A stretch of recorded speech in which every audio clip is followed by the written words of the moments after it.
Yeah, so I am 28 years old. Work in the family business. What we do is we do concrete and asphalt work in the city there. And I am coming up on 10 years here in about a couple of weeks working for the family business. And, it has its ups and downs, but I guess more so my question is it time for me to move on, or is it time for me to continue on with the family business? So. Okay. Why would you move on and why would you stay? Well, why I would stay is it's kind of always been talked about becoming an owner. And the last few years, basically what I've been told is, the business has been struggling to a point to where I would be obtaining a burden. And I've become to realize I want to be an owner. But now I'm starting to realize, I'm like, do I want to own this, or do I want to own something that is truly my own? Okay, so it's not making money?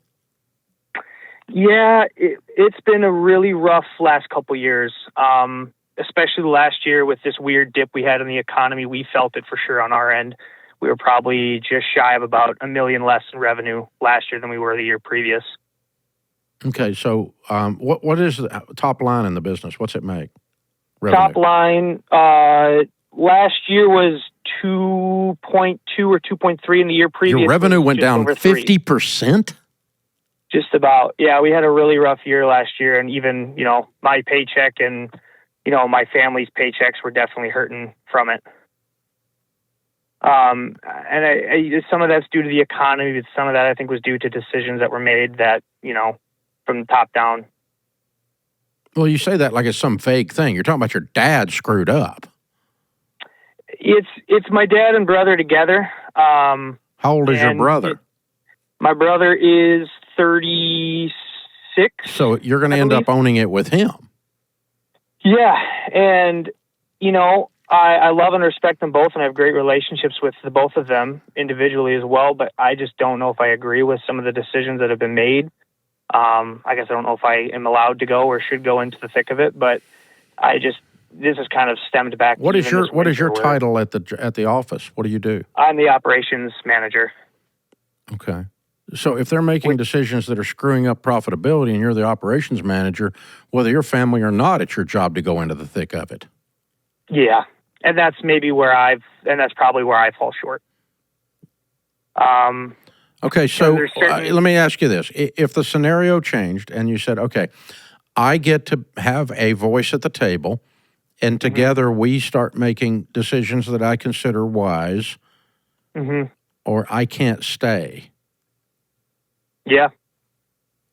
Yeah, I wouldn't disagree with that. I feel like there's definitely been times where I have, being an operations manager even is a loose title. I'm really a glorified foreman is kind of more so my role. Every day I'm out on job sites. How many team members do y'all have? We have about 10 back in the shop and then about 5 to 6 in the front office. So. And you're running the 10 at the shop and your dad and brother run the office. Yep. Yeah. You are a foreman. Yeah.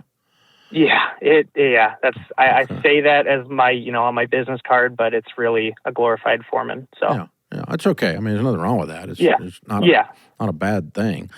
It's just where you are, and well, I mean, I think there's two things going on. One is you don't have a seat at the table. Two is the company's not profitable because of decisions they've been making, and it makes it unappealing to want to take it over.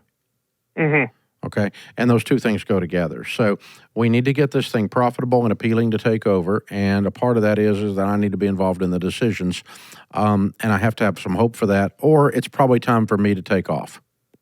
Yeah. One of those two, and either one of those is okay. It's not an act of I hate you, I'm mad at you. It's not there's no unkindness or evil words that need to be said. It's just this thing, you said you don't want to turn it over till it quits being a burden, and I think I know why it's a burden. At least I got an opinion anyway. And so I think we've got to make some different decisions. That $1 million that we lost last year in revenue, that ain't cool. And I want to help with that, and I want to help from an owner's or a future owner's seat. So let's form a little board of directors, the three of us, to run this business together in preparation of my brother and I taking it over when it's profitable later. And if we can't do that, if I'm going to be in the shop and be a foreman while I perceive you all are making decisions I'm not on board with, then that probably is my signal that I need to try something else. And I'm okay with either one, Dad. Whatever y'all want to do, but this is how I'm feeling right now, and I need to just air this out with y'all. Yeah. No. What are they going to say when you say that? I don't know. To be honest with you, I have a hunch. My, it's a family business, and we get real along really well. But sometimes things can get squirrely, and tempers flare, and that's kind of the ins and outs of a family business. And no, I don't think it would be it's like that. Not the ins and outs of a family business.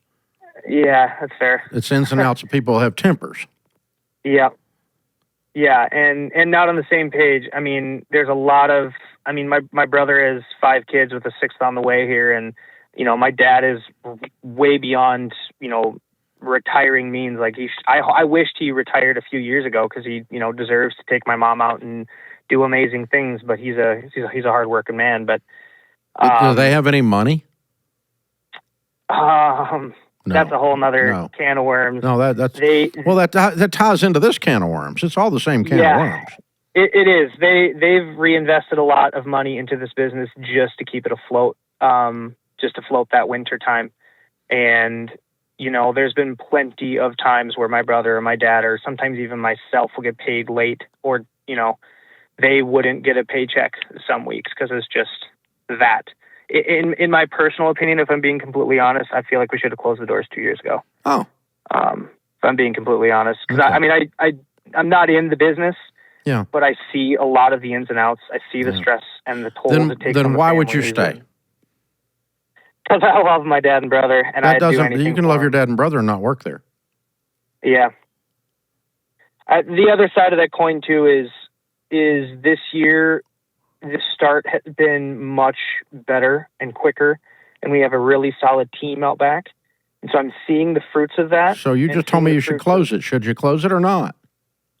And that's where I'm at this floating point here, and that's kind of why I reached out. Is because when I inquired, I wasn't sure if I was going to have a job the next month. And then now we're full-fledged, full bore, and I'm like, is this going to be an actual good year, or is this going to be the last 8 years where it's like we're short in the winter and we hope we have a good summer?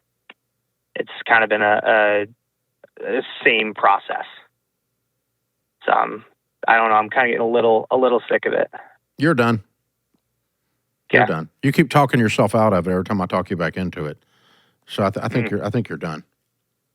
I think you've lost hope in your dad and your brother's ability to run this in a way that is profitable, and you don't think it'll change. I think you're done. If you want to sit down and talk to him and try to straighten it, that's not a bad thing, but you need to hold it with an open hand and be gentle and kind. And I have a low expectation because I don't think you're. Henry Cloud says we have necessary endings when we lose hope in the future, and everything you point back to is hope in the future, and and don't equate your love for your family with working there. Those are not the same things. As a matter of fact, it could be an act of love for you to not work there if you're unhappy. So, or you've lost hope in their abilities. You disrespect them, but I respect them. No, you disrespected them. You don't believe in their business acumen, either one of them. And and you're the youngest one in the bunch. So I don't know what's going on, but that's what I'm hearing, dude. So I think you're through, but I think you could talk to him about it gently. And if a tempers flare and blow up, then maybe that's your answer. Because I'm not working for somebody yelling at me. I don't care who it is. Okay, I'm done with that. This yelling, screaming, cussing, temper thing. Nah, I'm done. This conversation's over. That instant, no matter who it is. I don't care who it is. So you don't have the right to do that because of DNA. That doesn't give you that. So that's where we're going with that. Anyway, that's good stuff. Good stuff. Oh man, I'm sorry you're facing all that, David. Well, one thing about it, a shortage of money or an extreme amount of money, either one magnifies the problems in a business, and that includes a family business.